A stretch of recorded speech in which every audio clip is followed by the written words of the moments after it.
बीड जिल्ह्याच्या आष्टी तालुक्यातील एक सुप्रसिद्ध गाव म्हणजे भाळवणी आणि या सुप्रसिद्ध गावातील एक सुप्रसिद्ध व्यक्तिमत्व म्हणजे अरुण निंबाळकर।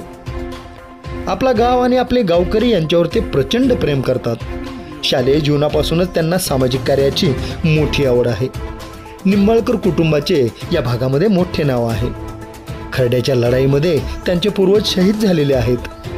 लोकांच्या कल्याणासाठी जीव देणाऱ्या कुटुंबामध्ये त्यांचा जन्म झालेला असल्यामुळे लोकांसाठी त्यांची सदैव तळमळ असते। त्यांच्या अडीअडचणीला सदैव त्यांचा मदतीचा हात असतो। कुठल्याही अपेक्षेविना ते मनोभावे गावकऱ्यांची सेवा करतात। स्वर्गीय लोकनेते विलासराव देशमुख यांचे आजोळ असलेले हे गाव महाराष्ट्रात प्रसिद्ध आहे। माजी मंत्री आणि विद्यमान आमदार सुरेशअण्णा धस यांचे ते खंदे समर्थक आहेत। अण्णांच्या माध्यमातून त्यांनी गावच्या विकासासाठी मोठं कार्य हाती घेतलेलं आहे। बोलण्यापेक्षा करून दाखवण्यावर त्यांचा जोर असतो।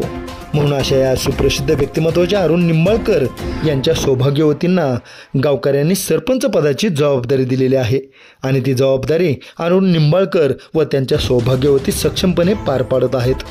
म्हणून अशा या लोककल्याणासाठी सदैव तत्पर असलेल्या कुटुंबाच्या आजवरच्या जीवन प्रवासावर प्रकाश टाकण्याकरिता त्यांच्याशी आमचे मुलाखतकार संतोष रोकडे यांनी साधलेला हा विशेष संवाद पहा न्यूज 1 महाराष्ट्र वाहिनीवर।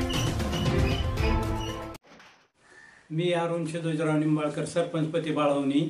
मला सामाजिक कार्याची वयाच्या 14-15 वर्षापासून आवड आहे आणि मी सामाजिक कार्य इथून पुढे करत राहील। इथून पूर्वी केलेलं आहे आणि गावाकरता सर्वतोपरी विकास करण्याचा प्रयत्न करेन।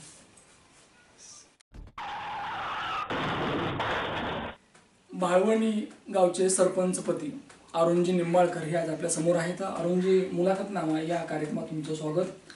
सुरुवात करूया अगदी गाव आणि गावाबद्दलच, नाही का? तर भाळवणी या गावचं आपण नेतृत्व करतात, आपल्या सौभाग्यवती सरपंच आहेत। तर भाळवणी या गावात आल्यानंतर अगदी दिसतात अगदी गावची शाळा असेल किंवा तुमचा इथला एक किल्ल्यासारखं घर आहे, नाही का? अगदी एक वैशिष्ट्यपूर्ण तुमचं गाव आहे आणि त्याचबरोबर लोकनेते विलासरावजी देशमुख साहेब यांचा आजोळ असलेलं हे गाव भाळवणी। काय सांगाल या गावाबद्दल तुमच्या? आमचं गाव छोटंच आहे, गाव छोटं आहे, सगळे उद्योगी माणसं आहेत। मला जसं मी हे समजतंय तसं सामाजिक कार्यामध्ये माझी खूप आवड आहे। गोरगरिबाला मदत करणे, दवाखान्यामध्ये नेणे, सरकारी शासकीय कामामध्ये त्यांना मदत करणे। आमच्या गावामध्ये सर्व मुस्लिम समाज आहेत। मुस्लिम समाजाचे सर्व गावकरी खूप छान आहेत। माझा मुळामध्ये या भाळवणी या गावामध्ये तुमचं जे निंबाळकर जे कुटुंब जे आहेत अगदी 2-3 घर, नाही का? हो, 2-3 कधी काळी तुमचे पूर्वज ते अगदी किल्ल्यासारखं जे घर आहे तिथं राहायचे? हो, सगळे आम्ही पण राहत होतो। 69ला आम्ही खाली आलो। किल्ल्यावरल्या नेमक्या काय आठवणी म्हणजे त्या घरावरल्या? कारण मी लहान असतानाच तिथं आलेलो आहे। आठवणी काही मला आठवत नाही। काय सांगाल नेमकं की तुमच्या कुटुंबाचं नेमकं काय वैशिष्ट्य? म्हणजे प्रत्येक कुटुंबाची अशी वेगळी ओळख असते, तशी निंबाळकर कुटुंबाची या भाळवणी या गावातली काय ओळख आहे नेमकी? निंबाळकर कुटुंब म्हणायला तर आमच्या कुटुंबाने कसं आहे, पहिले ह्या आपल्या लढाईमध्ये भाग आमचे पूर्वज हे झालेले, शहीद झालेले खरड्याचे। अच्छा, खरड्याच्या लढाईमध्ये शहीद झालेले। म्हणजे तुमच्या पूर्वजांनी खरड्याच्या लढाईमध्ये सहभाग घेतलाय आणि त्याच्यामध्ये ते शहीद पण झाले आहेत। म्हणजे एक शिवरायांचे मावळे म्हणून लढलेले आहात, नाही का? अगदी एक वेगळी ओळख आहे तुमच्या कुटुंबाची। मला एक विचारावंसं वाटतं की ज्या वेळेला आपल्या कुटुंबाची वेगळी ओळख असते, एक नाव असतं, नाही का? निंबाळकर कुटुंब म्हणजे पूर्ण अगदी बघितलं आपण इतिहास तर अगदी मोठं कुटुंब आहे, नाही का? आणि या महाराष्ट्रामध्ये निंबाळकर कुटुंब असेल किंवा भोसले कुटुंब असेल, नाही का, या कुटुंबाबद्दल एक आदर आहे।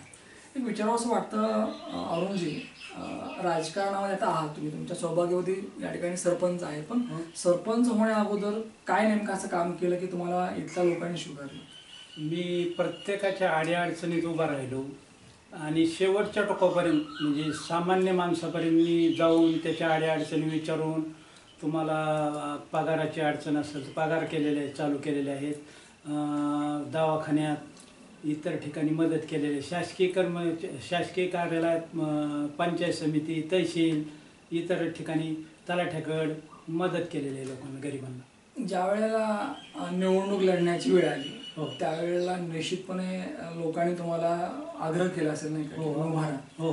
तर निवडणूक कशी गेली? अगदी सहज गेली का अगदी हार्ड होती? नाही, सहज गेली निवडणूक, सहज गेली. असं काही मला वाटलंच म्हणजे लोकांची कामं केली, लोकांनी मला 6 महिने डोक्यावर घेतलं होतं. बरं.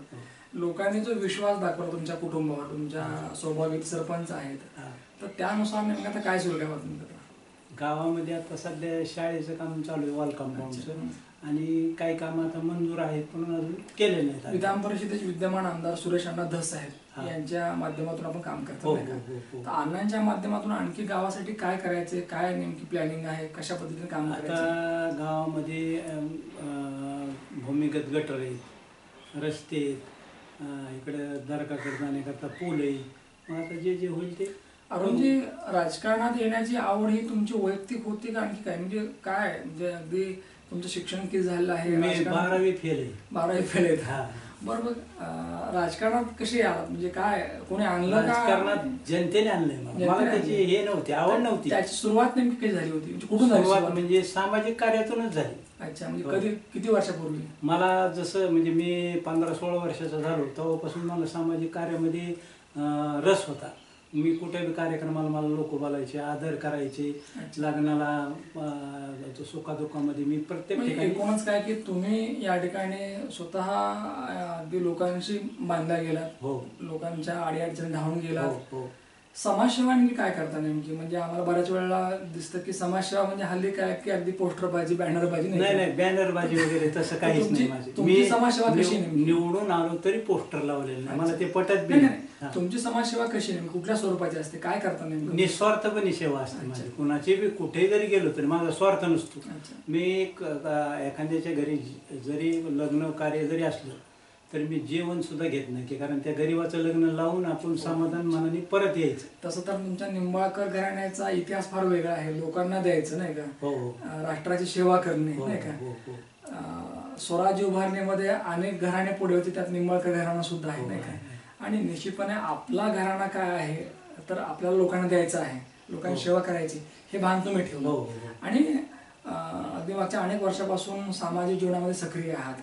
सामाजिक जीवनामध्ये सक्रिय होत असताना जी ओळख निर्माण झाली अरुण निंबाळकर, ही काय नेमकी? ओळख निर्माण झाली म्हणजे असं झालं की मी प्रत्येक क्षेत्रामध्ये सक्रिय राहिलो आणि माझा परिचय जनतेनेच समोरच्या व्यक्तीला करून दिलेला आहे. आज न्यूज वन महाराष्ट्र चॅनलच्या माध्यमातून आज आम्ही तुमचा गौरव करत आहोत. आमच्या आज कोट्यावधी व्ह्युअर्स आहेत, प्रेक्षक आहेत, सबस्क्रायबर्स वगैरे.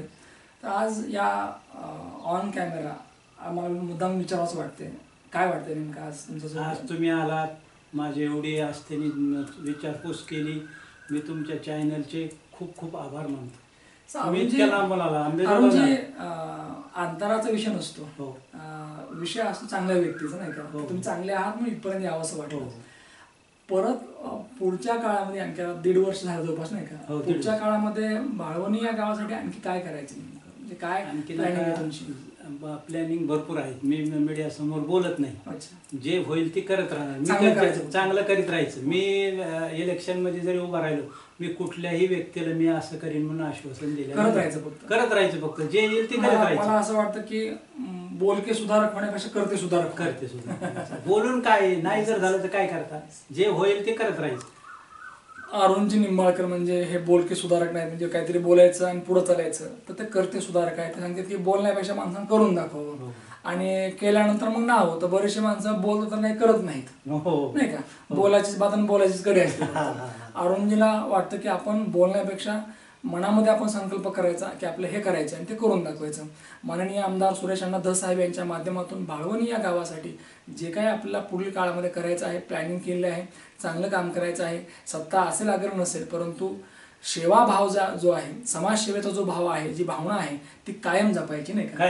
निश्चितपणे या ठिकाणी समाजसेवक, मी आता सरपंच म्हणणार नाही, समाजसेवक अरुणजी निंबाळकर यांची घेतलेली मुलाखत प्रेक्षकांना आवडली असेल. परत भेटूया पुढच्या मुलाखतीमध्ये. तोपर्यंत पाहत राहा न्यूज वन महाराष्ट्र चॅनल. धन्यवाद.